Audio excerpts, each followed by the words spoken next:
সম্মানিত দর্শক শ্রোতা, আশা করি যে যেখানে আছেন ভালো আছেন, সুস্থ আছেন। সকলেই শ্রেণীভেদে আমার সালাম এবং আদাব গ্রহণ করুন। আমি বিগত 3 দিন দিরাই এবং সাল্লার বিভিন্ন জায়গায় জনগণের সঙ্গে সময় কাটানোর চেষ্টা করেছি। প্রথম দিন থেকে শুরু করে আজ পর্যন্ত বিভিন্ন গ্রামে বিভিন্ন শ্রেণী, পেশা, ধর্ম, বর্ণ, বিভিন্ন ব্যক্তিবর্গের সঙ্গে ব্যক্তিগত সাক্ষাৎ, সামষ্টিক সাক্ষাৎ, ছোটখাটো মতবিনিময় করার সুযোগ হয়েছে। মানুষকে চেনার, মানুষকে জানার, তাদের সমস্যা সম্পর্কে অবহিত হওয়ার সুযোগ হয়েছে। আমি দেখেছি, আমি বোঝার চেষ্টা করেছি।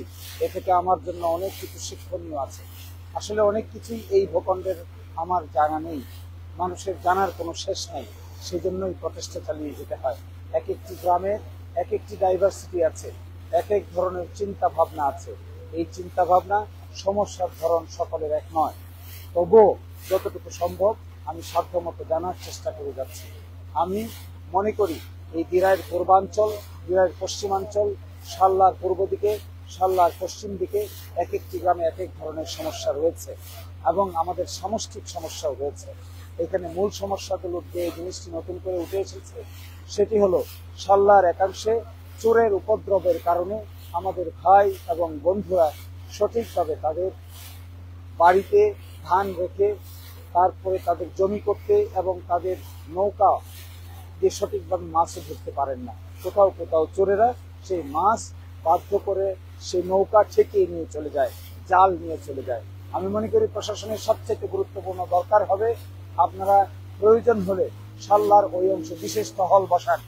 সাল্লার ওই পাটটুকুতে বিশেষ করে খল্লি থেকে শুরু করে রৌয়া, রোপা এবং সাতপাড়া পর্যন্ত, শ্রীহাল পর্যন্ত আপনারা বিশেষ টহল বসান। স্পিড বোর্ডের মাধ্যমে বিশেষ টহল বসিয়ে মানুষের নিরাপত্তা নিশ্চিত করুন। এই দুই থানার মানুষ বেশি কিছু চায় না, তারা নিরাপত্তা চায়, তারা নিশ্চিন্তে বসবাস করতে চায়, তারা সুখীভাবে ঘুমাতে চায়, তারা কারো কাছে কোনো অর্থ সহযোগিতা চায় না, কিন্তু তারা নিরাপত্তা চায়।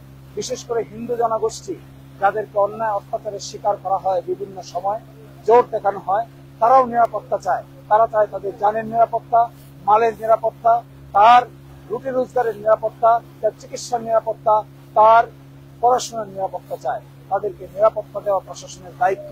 যদি নিরাপত্তা দেওয়া না যায়, যদি সকলকে সঠিকভাবে ভোটে অংশগ্রহণ করার জন্য পরিবেশ সৃষ্টি করা না যায়, ভয়ের সংস্কৃতি থাকে, তাহলে সুষ্ঠু নির্বাচন করা সম্ভব হবে না।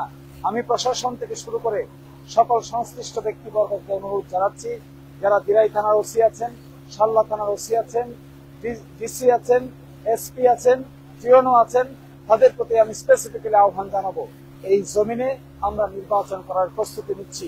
আপনারা এই জমিনকে ভয়মুক্ত করুন। স্বেচ্ছায় সজ্ঞানে সকলেই যেন তার ভোটাধিকার প্রয়োগ করতে পারে, এই ব্যবস্থা নিন।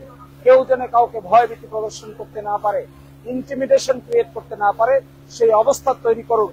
তবেই সুষ্ঠু নির্বাচন করা সম্ভব। অন্যথায় সুষ্ঠু নির্বাচন স্বপ্নের পাখি হয়ে থেকে যাবে। আমি আপনাদের সকলকেই আবারও ধন্যবাদ জানাচ্ছি, যেন আপনারা এই দিকে সঠিকভাবে নজর দেন। আর আহ্বান জানাচ্ছি সুষ্ঠু পরিবেশ তৈরি করার জন্য, সকলের মন থেকে ভয়ভীতি দূর করার জন্য, কাউকে নির্যাতন না করার জন্য, নিপীড়ন না করার জন্য, সংখ্যালঘু শ্রেণীকে যেন এখানে নিরাপত্তা দেওয়া হয় জান এবং মালের, সেটিকে আহ্বান জানাচ্ছি। সকলকে অসংখ্য ধন্যবাদ জানিয়ে 3 দিনের সফর আজকের মতো এখানে শেষ হচ্ছে। আবার দেখা হবে আগামী সপ্তাহে। ধন্যবাদ। Thank you, and thank you again. Thank you everybody.